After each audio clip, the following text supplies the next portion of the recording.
Hi student, my self अनस्वर। चलिए ना, आज हम लोग रोटेशनल डायनामिक्स के बारे में पढ़ते हैं। तो रोटेशनल डायनामिक्स में क्या होता है स्टूडेंट, जो बॉडी है ना सेल्फ एक्सिस में रोटेट होता है उसको रोटेशनल मोशन कहते हैं।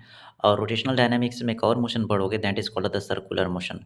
तो सर्कुलर मोशन में क्या होता है, जो बॉडी है वो एक्सिस के रिस्पेक्ट में क्या करता है, रिवॉल्व करता है। सबसे बढ़िया एग्जांपल आपका फैन रोटेशनल मोशन है, और जो आपका प्लैनेट है जो किसके सराउंडिंग घूमता है, सन के सराउंडिंग घूमता है, वो है आपका सर्कुलर मोशन। अब सर्कुलर मोशन के जो कैरेक्टरिस्टिक्स हैं इनको दो पार्ट में मैंने क्लासिफाइड किया है।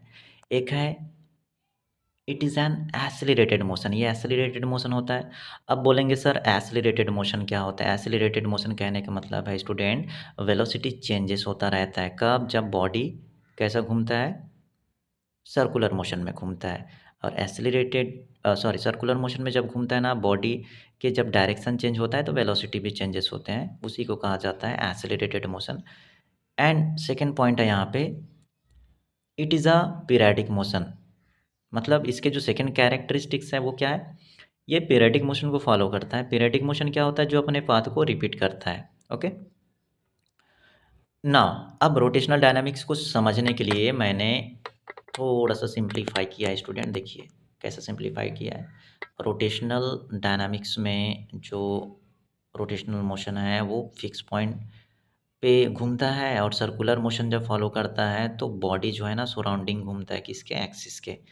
तो सर्कुलर मोशन को मैंने दो पार्ट्स में क्लासिफाइड किया।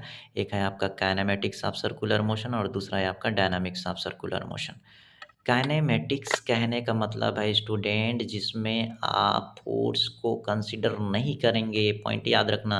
काइनेमेटिक्स में हम लोग फोर्स को कंसीडर नहीं करते हैं, सिर्फ इसमें फोर्स को हटा करके इसमें कौन कौन सी चीज़ें आ सकते हैं, आपके डिस्प्लेसमेंट, आपके एक्सेलरेशन, आपके वेलोसिटी, आपके मासेस, इनके बारे में स्टडी करते हैं ना।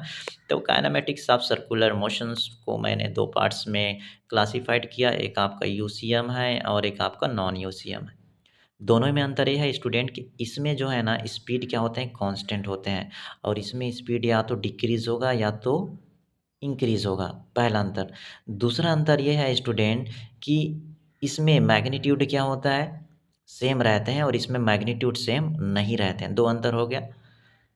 और दोनों के बीच में कॉमन पॉइंट ये है, दोनों मोशन में डायरेक्शन ऑलवेज़ ट्रेजेक्टरी या फिर कहें टेंजेंशियल जो पाथ है उसको फॉलो करते हैं।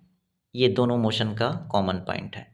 नाउ अब इनके सिंबल के बारे में देखते हैं, इनके एक्सप्रेशन के बारे में देखते हैं। एक्सप्रेशन जानने से पहले आपको कुछ फार्मूला जानना ज़रूरी है, और फार्मूले के सिंबल, अब सिंबल के बारे में मैंने उस दिन बताया था कि सिंबल जानने के लिए स्टूडेंट किसके सिंबल, सर्कुलर मोशन और ट्रांसलेशनल मोशन के सिंबल जानने के लिए कुछ फिजिकल क्वांटिटी को जानना ज़रूरी है। तो यहाँ पे मैंने लिखा है velocity is equal to displacement upon time होता है। ये कौन सा वाला फार्मूला है, लीनियर मोशन का है ना। वही जब बॉडी सर्कुलर मोशन परफॉर्म करेगा तो v क्या बन जाएगा, ओमेगा, और s मतलब डिस्प्लेसमेंट क्या बन जाएगा, थीटा, और टाइम तो टाइम फिक्स रहेगा यार। It means angular velocity omega is equal to angular displacement upon time हो जाएगा। अब एंगुलर वेलोसिटी क्या है, डायरेक्शन को फॉलो करता है, तो डायरेक्शन किस में आता है, वेक्टर क्वांटिटी में। It means omega vector is equal to आप D theta vector upon D T लिखेंगे। ओके, सो ये सबसे ज़्यादा इम्पोर्टेंट है। अब ना दोनों के बीच में रिलेशन होता है, किसके बीच में, वेलोसिटी, कौन सा वेलोसिटी, लीनियर वेलोसिटी और angular velocity, v is equal to R omega होता है। सिमिलरली आप एसिलरेशन की बात करेंगे ना, तो एसिलरेशन में क्या हो जाएगा स्टूडेंट, एसिलरेशन में ए, है ना, एक्सेलरेशन में A is equal to velocity upon time मिलेगा। ये कौन सा वेलोसिटी है, ये कौन सा एक्सेलरेशन है आपका, ये है आपका ट्रांसलेशनल एक्सेलरेशन या linear acceleration. A is equal to V upon T. वहीं जब वो एंगुलर में कन्वर्ट होगा या फिर सर्कुलर में कन्वर्ट होगा तो angular acceleration is equal to होगा एंगुलर वेलोसिटी अपॉन टाइम।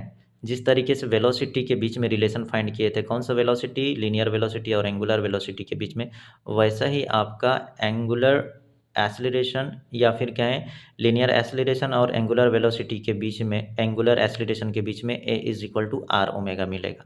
ठीक है, हाँ। अब दूसरी बात ये भी याद रखनी है, जब बॉडी कौन सा सर्कुलर मोशन परफॉर्म करता है ना, यूनिफॉर्म सर्कुलर मोशन, तो इनमें सेंट्रीपेटल फोर्स लगता है। सेंट्रीपेटल फोर्स को ही यहाँ पे रेडियल एक्सीलरेशन कंसीडर किया जाता है, क्योंकि फोर्स तो काइनेमेटिक्स में कंसीडर नहीं होता है स्टूडेंट, ठीक है। तो रेडियल एक्सीलरेशन ए आर, मतलब radial acceleration A vector is equal to आपको मिलेगा minus omega square into R vector. अब इसमें जब मैग्नीट्यूड लगाएंगे तो जो मैग्नीट्यूड लगाने के बाद क्या हो जाता है, जो माइनस सिंबल है ना वो किस में कन्वर्ट हो जाता है, प्लस में। तो आप इस तरफ देखेंगे, देखिए यहाँ पे मैंने लिखा है, यहाँ पे देखिए यहाँ पे ना मैग्नीट्यूड, मैग्नीट्यूड क्या हो जाएगा, मैग्नीट्यूड जब फाइंड करेंगे रेडियल एक्सेलरेशन का, तो A is equal to omega square R मिलेगा आपको, है ना। आपके आंसर में डायरेक्ट दिया है डेरिवेशंस में A is equal to V omega, तो स्टूडेंट पूछते हैं सर वी ओमेगा कैसे आया, देखिए वो कैसे आया। A is equal to omega square R लिखे तो ओमेगा को क्या लिख सकते हैं, ओमेगा इंटू ओमेगा। अब ओमेगा इंटू ओमेगा और इधर आर आ जाएगा, तो आपने खुद अभी कुछ देर पहले ही जाना, ऊपर देखे भी हैं कि v इज इक्वल टू क्या होता है, आर ओमेगा। तो v is equal to R omega जो दिख रहा है, इसको मैं कहाँ पे रखूँगा, यहाँ पे रखूँगा v के जगह। तो v के जगह सॉरी ओमेगा आर की जगह मैं v रखूँगा, तो मुझे क्या मिलेगा, a is equal to omega into V. इसी को आप क्या लिख सकते हैं, a is equal to V into omega. ये आपका एक्सप्रेशन किसके लिए हो गया, ये एक्सप्रेशन हो गया आपके यूनिफॉर्म सर्कुलर मोशन के लिए। वहीं पे अगर आप देखेंगे किसके, नॉन यूनिफॉर्म सर्कुलर मोशन के रिगार्डिंग, तो नॉन यूनिफॉर्म सर्कुलर मोशंस में आपने स्टडी किया कि सर स्पीड या तो इंक्रीज़ होगा या तो क्या होगा, डिक्रीज़ होगा। तो ये चीज़ें हैं। अब इसमें फाइनली आपको इतना ही याद रखनी है कि इसमें मैग्नीट्यूड जो है कांस्टेंट नहीं होता है, और इसके जो रेडियल एक्सेलरेशन जब फाइंड करेंगे, तो इसमें जो एक्सेलरेशन है, कौन सा acceleration, angular acceleration is equal to मिलेगा एंगुलर वेलोसिटी अपॉन टाइम। अब यहाँ पे मैंने वेक्टर क्वांटिटी क्यों बनाया है, क्योंकि वेक्टर क्वांटिटी जो रहता है ना, एक्सेलरेशन क्या है, वेक्टर क्वांटिटी है। अब यहाँ पे डी अपॉन डी टी क्यों लिखा है, D omega upon D T इसलिए लिखा है क्योंकि ये क्या होता है, वेलोसिटी आपका चेंज होते रहते हैं। तो आपका जो नॉन यूनिफॉर्म सर्कुलर मोशन है, इसमें angular acceleration is equal to D omega vector upon D T मिलेगा ना। ये हो गया आपका काइनेमेटिक्स ऑफ सर्कुलर मोशन के बारे में।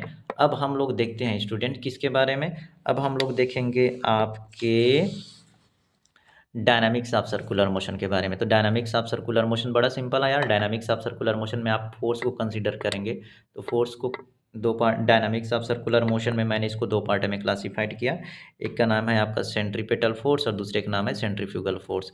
सेंट्रीपेटल फोर्स को रियल फोर्स कहा जाता है और सेंट्रीफ्यूगल फोर्स को स्यूडो फोर्स कहा जाता है। तो सेंट्रीपेटल फोर्स में क्या होता है, जो फोर्स लगता है कब, जब बॉडी सर्कुलर मोशन परफॉर्म करता है, तो सर्कुलर मोशन परफॉर्म करते टाइम फोर्स जो अप्लाई होगा toward the centre of circle रहेगा। तो रेडियल एक्सेलरेशन उसका मिलेगा minus omega square R vector.